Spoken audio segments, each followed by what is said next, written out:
112. The Imbecile Emperor. Emperor Wu of Jin, along with his grandfather, uncle, and father, were all skilled in political maneuvering. However, his son, the Crown Prince Sima Zhong, was unfortunately a simple-minded fool who understood nothing. Everyone in the court was deeply concerned.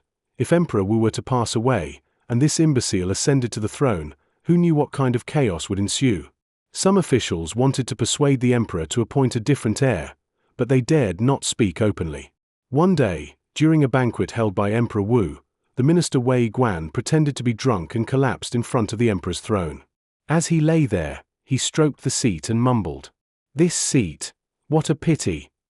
Emperor Wu immediately understood his implication but feigned ignorance. He responded, "What nonsense are you talking about? You must be drunk." Then, he ordered his attendants to help Wei Guan up and escort him away. After that incident, no one dared to bring up the matter again. Despite this, Emperor Wu still harbored doubts. He wanted to test just how incompetent his son truly was.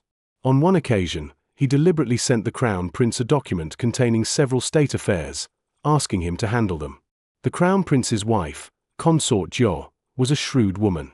Upon receiving the document, she quickly summoned the palace tutor to draft answers on behalf of the prince.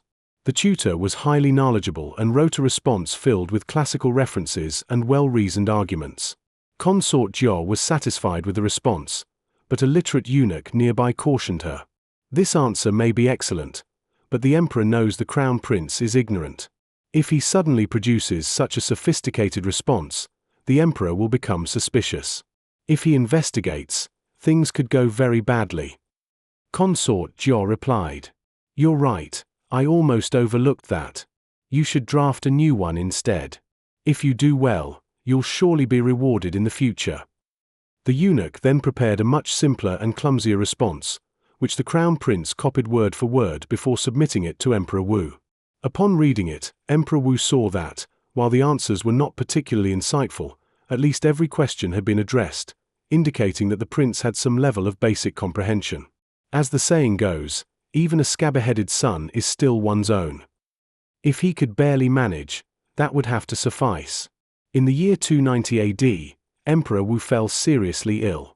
By this time, Crown Prince Sima Zhong was already in his 30s, an age at which he should have been capable of governing. However, Emperor Wu remained uneasy. In his will, he designated his empress's father, Yang Jun, and his uncle, Prince Sima Liang of Runan, to serve as co-regents. As Emperor Wu lay on his deathbed, only Yang Jun was at his side. Seizing the opportunity for power, Yang Jun conspired with Empress Yang and forged a second will, granting himself sole regency. After Emperor Wu's death, the crown prince ascended the throne as Emperor Hui of Jin. Upon taking the throne, Emperor Hui was completely incapable of handling state affairs, though he did manage to create a few laughable incidents. Once, he was strolling through the imperial garden with a group of eunuchs. It was early summer, and the air was filled with the croaking of frogs from the grass near the pond. Emperor Hui, bewildered, turned to his attendants and asked, "Are these creatures croaking for the imperial court, or for private matters?" The eunuchs exchanged puzzled glances, unsure how to respond. Finally, a quick-witted eunuch solemnly replied, "If they are in the imperial grounds, they croak for the emperor. If they are in private lands, they croak for their owners." Emperor Hui nodded as if he understood. Another year, a severe famine struck various regions. Local officials reported the dire situation to the court, stating that many people had died of starvation. When Emperor Hui heard of this, he naively asked his ministers, "How could people starve to death?" The ministers replied, "The famine has left them without food." Suddenly struck with inspiration, Emperor Hui remarked, "Why don't they just eat porridge with meat?" The ministers were left utterly speechless. With such an imbecile emperor on the throne, it was inevitable that the ambitious figures surrounding him would begin scheming for power. 113. The War of the Eight Princes. Emperor Wu of Jin believed that the downfall of the Wei dynasty was due to the lack of power granted to royal family members, which left the imperial household isolated. Therefore, upon ascending the throne, he enfeoffed 27 princes of the Sima clan, each ruling their own kingdom with their own military forces and personally appointed civil and military officials. He thought that by securing the support of numerous royal relatives, the Sima family's rule would be more stable. However, he failed to realize that this move planted the seeds of disaster. After Emperor Hui of Jin ascended the throne, his maternal relative Yang Jun used underhanded means to eliminate Prince Sima Liang of Runan and secure sole regency. Some of the feudal princes were naturally unwilling to accept this but had no immediate opportunity to act against him. Though Emperor Hui was clueless in governance, his wife, Empress Jiao, was a ruthless and cunning woman.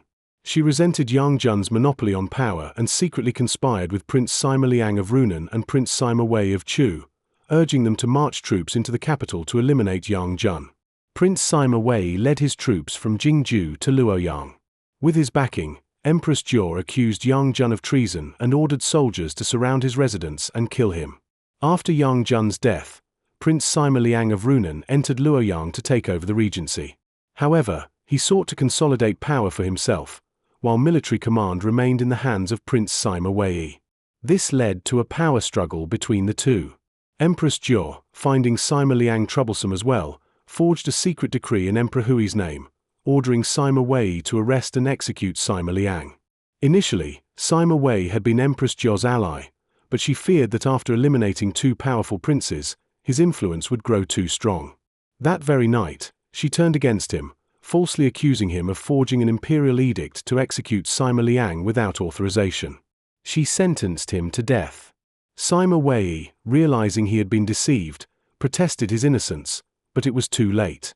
After that, there were no remaining regents in the court. Though Emperor Hui was nominally the ruler, it was Empress Jiao who wielded absolute power.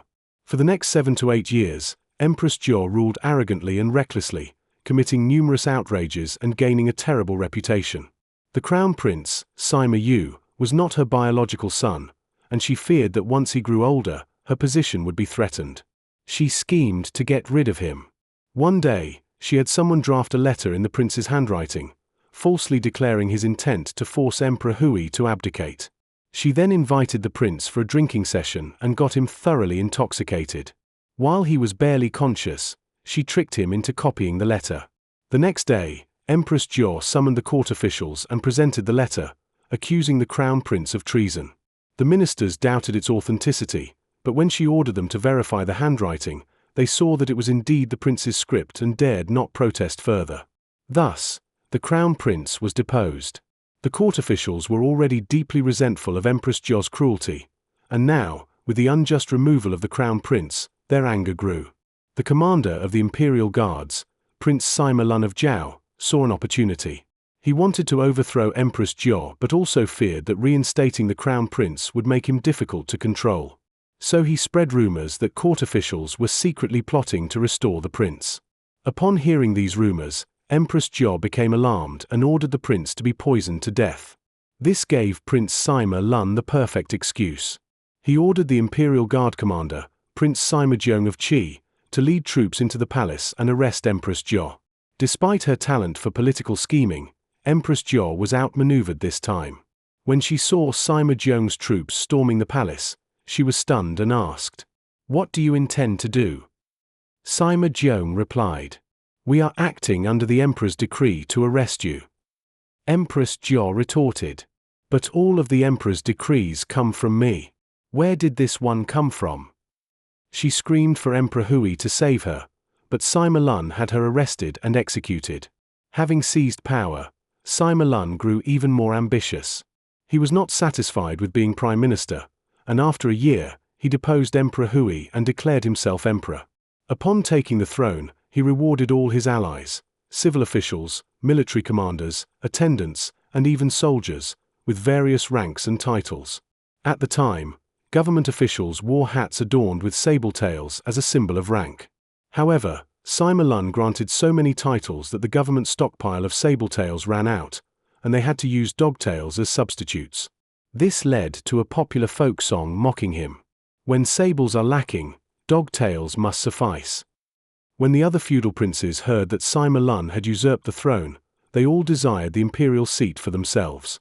This triggered a series of brutal conflicts between them. The key figures in this struggle were Sima Lun of Zhao, Sima Jiong of Qi, Sima Ying of Chengdu, Sima Yong of Hejian, Sima Yi of Changsha, Sima Yu of Donghai, including the already deceased Sima Liang of Runan and Sima Wei of Chu. A total of 8 feudal princes were involved in this chaotic power struggle, known in history as the War of the Eight Princes. The war lasted for 16 years. By 306 AD, 7 of the 8 princes had perished. The last surviving prince, Sima Yu of Donghai, poisoned Emperor Hui and installed his younger brother, Sima Kai, as the new emperor, Emperor Huai of Jin. 114. Li Ti's refugee encampment. The corrupt rule of the Western Jin dynasty, combined with ongoing internal warfare, brought endless suffering to the people. On top of that, successive natural disasters led to widespread famine. In many regions, farmers had no food to eat and were forced to abandon their homes, migrating in large groups to other places in search of survival. These displaced peasants became known as refugees. In the year 298 AD, a devastating famine struck the Guangzhou region. Hundreds of thousands of refugees from the 6 commanderies, including Luoyang, present-day northeast Qianshui, Gansu, and Qianshui, fled southward to the Shu region, modern Sichuan. Among them was a man of the Di ethnic group named Li Ti, along with his brothers Li Xiong and Li Liu. As they traveled with the refugees, they frequently provided aid and care for those who were starving or sick. Their kindness and leadership earned them the respect and gratitude of the refugees. Since the Shu region was far from the central plains, life there was relatively stable. Upon arriving, the refugees dispersed and found work as long-term laborers for wealthy landowners to make a living. However, the governor of Izhou, Luo Shong, wanted to expel the refugees and force them to return to Guangzhou. He even set up checkpoints along major roads to seize their remaining possessions. When the refugees heard that the authorities planned to drive them out, they despaired. With their homeland still suffering from famine, returning would mean certain death. They turned to Li Ti for help.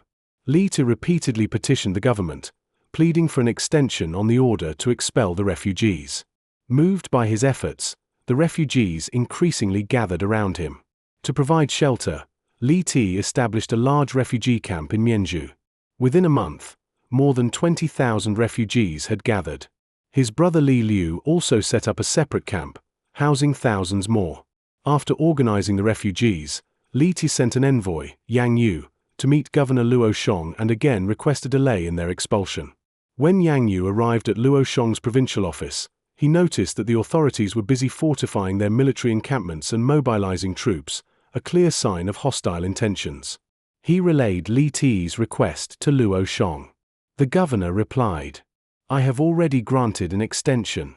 You may return and inform them." But Yang Yu, being forthright, responded, "Governor Luo, you have been listening to slanderous reports. I fear you will not truly spare them. However, I must caution you not to underestimate the common people. They may seem weak, but if you leave them no way out, public outrage will become unmanageable, and the consequences may not be in your favor."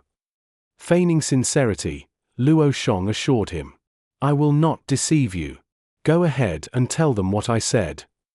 Yang Yu returned to Mianzhu and reported everything to Li Ti, warning him, "Luo Shong's words cannot be trusted. We must be prepared for a surprise attack." Li Ti was also suspicious of Luo Shong's intentions. Without delay, he organized the refugees, armed them, and set up defensive formations in anticipation of an assault.